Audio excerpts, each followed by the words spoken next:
too important, okay, but just know that there are different ways to regulate your homeostasis. What is important though is they all have the same steps.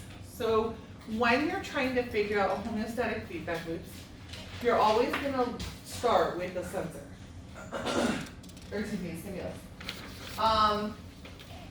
Then there's going to be a sensor that senses it.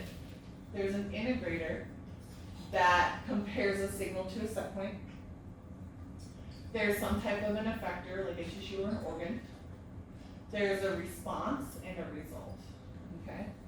Let's go over the definition for these, okay? So a stimulus is any type of deviation from the set point. So let's say my body temperature is 98.6. Let's say my set point is 98.6, and I take my temperature reading and it's 98.8. It's a little bit high, okay? And so my stimulus would be like high or low body temperature, okay? The sensor, guys, for this class, I want you to give me a receptor, and I want you to give me a location. So I want you to ID the sensor and the location. So the receptor is what's going to sense a change in the stimulus. So if body temperature is high, what do you think senses that body temperature? Your skin. Okay, good. So it's going to be a thermoreceptor, and it's going to be in the skin. Okay, and so that's what you're going for. That thermoreceptor is going to sense the high body temperature, and it's going to send a signal to the brain for interpretation. That brain part is the integrator. So the integrator is usually a part of the brain. If we're talking about nervous system, it's going to be the hypothalamus or medulla oblongata. If we're not talking about brain, if we're talking about endocrine doesn't always go to the brain.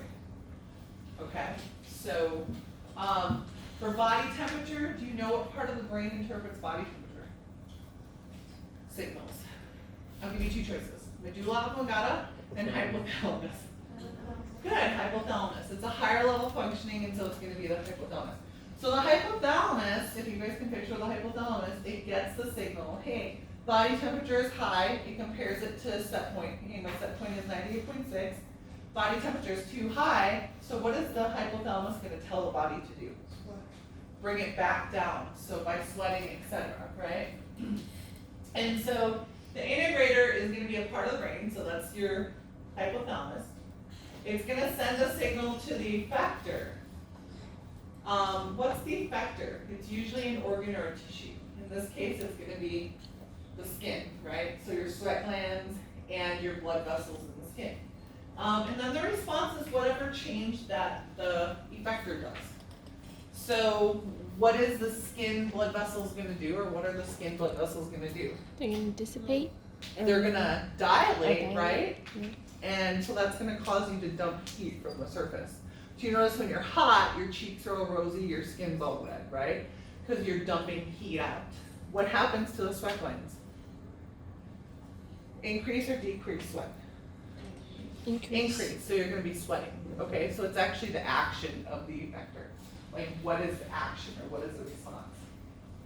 And then what should happen by the time we're done? Yeah, body temperature should go back down. Okay. This is the start. So body temperature was high. By the time we went through this, it went back down. That's a negative feedback loop. If it's the exact opposite, if it was high and then by the time you went through the feedback loop, it's low, that's a negative feedback loop. What happens when body temperature is low? What do we do to bring it back up? Shiver, good, or form goosebumps, or grab a jacket, or what have you. So body temperature is low. By the time you go through the whole process, it's high. Okay, so that's a negative feedback loop. The exceptions are blood clotting and childbirth. Okay, negative feedback loops. The result is the exact opposite of what started it. Positive feedback loops. This is an amplification of this. Most, and I don't test you on this. Most feedback loops in our class are negative. We'll learn blood clotting that's positive, but most of them are negative. We can skip this. And so here's the definition so that you know set point. Am I missing something? I think I'm missing something. I edited these slides over summer to help make them more clear. I think I forgot some stuff. Let's do, so the set point is the ideal normal value of a variable. Your body temperature set point is 98.6. That deviates from person to person. Next week in lab, you'll take one person's measurement in your group, so you'll take 10 readings, and then you'll figure out your volunteer set point from that reading. You're gonna do 10 measurements of your heart rate and figure out your set point. You're gonna do 10 measurements for respiratory rate for yourself. Figure out your set point for that, okay? So you're gonna figure out some set points next week in lab. Error are values that are still normal values, they're just not the set point. You can think of this as physiological error or physiological deviation or physiological variation. Okay?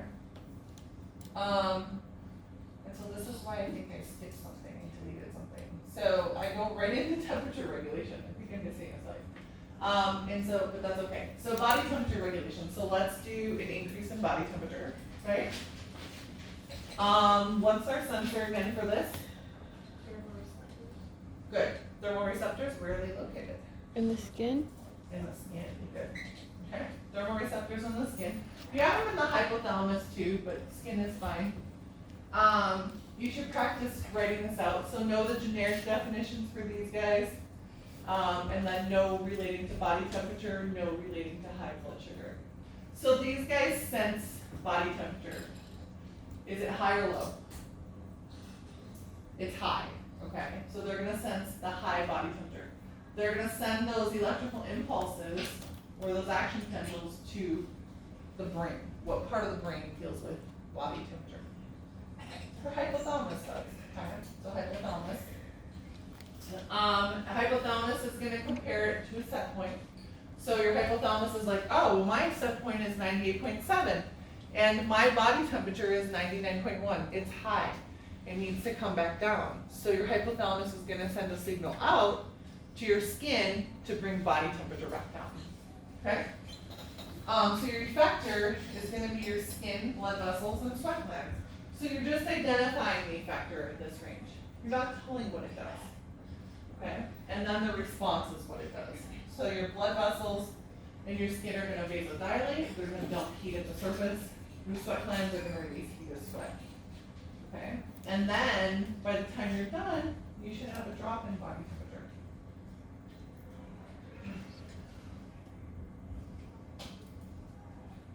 Okay, any questions on that one? So you said starting from a high point to a low point that is positive? It's negative. Oh, it's negative. So if you have the exact opposite than what you started from, that's a negative feedback loop. Okay. So if body temperature is high, by the time you go through the feedback loop, it should do what? Become low. Right.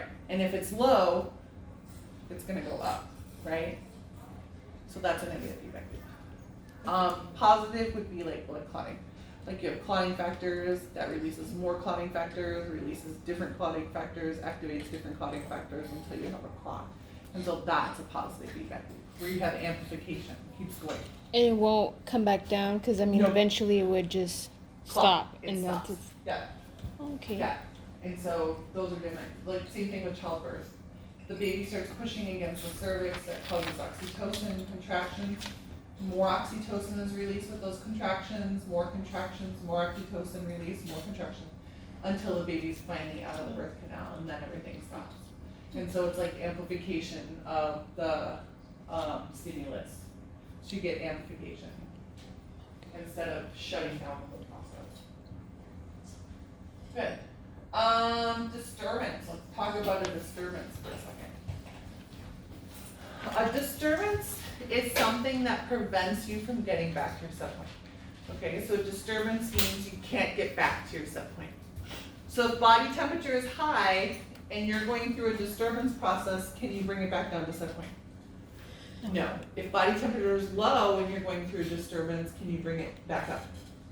No, you can't. Okay, so give me, so a disturbance is a failure to maintain homeostasis that results in disease or death. Okay, if you have a disturbance, you can't get back to set point without medical intervention. Okay, can you think of a disturbance for body temperature? Sepsis. Good, okay, so hypothermia would be one, body temperature's low, and you can't get it back up, right? You're losing heat faster than you make it into the environment. Sepsis, so let's talk about high body temperature, right? So heat exhaustion and heat stroke, without medical intervention, you're not gonna get that body temperature back down. The hypothalamus actually shuts down. The same thing with fever, and if you have a blood infection, body temperature is gonna go through the roof, okay? And there's gonna be a point where your body isn't gonna be able to regulate it. And so with severe infections, that body temperature goes sky high, okay? And you usually, if it's severe enough, if you're at sepsis, you're gonna have to medically intervene with that, okay? So those would be good examples of disturbances. So disturbances prevent you from coming back to your set point, okay? Body temperature, those ones are easy. Let's go over blood sugar regulation. So blood sugar is a little bit different. Blood sugar, blood glucose regulation doesn't involve the brain. So your brain is not regulating blood sugar. What organ regulates blood sugar? Isn't it Your kidneys? pancreas. Where's your pancreas, right? Think of stomach, pancreas right below it. Is it all of your pancreas? So your pancreas does a lot of digestive functioning, right? Has digestive enzymes, has bicarbonate to increase the pH of your intestine, but it has these little islands called islets of Langerhans that regulate blood sugar. What do we need blood sugar, what's normal range? 70 to 110 milligrams per deciliter, or 70 to 100 if we're fasting, right? So think about milligrams per deciliter. What do we need it for? Your cells are gonna take in that sugar, and they're gonna use that sugar to make ATP. Your brain can't store sugar. It needs to pull sugar from your bloodstream in order to function. You need 2/3 cup of glucose a day for that brain to function. So you need some sugar for that brain. Here's our pancreas. Inside our pancreas, we have these little islands. They're called islets of Langerhans. Who discovered them? Langerhans, right? And these islets of Langerhans, they have alpha and beta cells. When you get to endocrine, you have to know the islets of Langerhans. You don't have to know the specific alpha and the specific beta cells, like how to tell them sugar. But these guys sense blood sugar. And when blood sugar is high, they release what hormone, do you know? Insulin. Good. When these cells sense low blood sugar, do you know what hormone they release? Glucagon. Okay, you'll get there.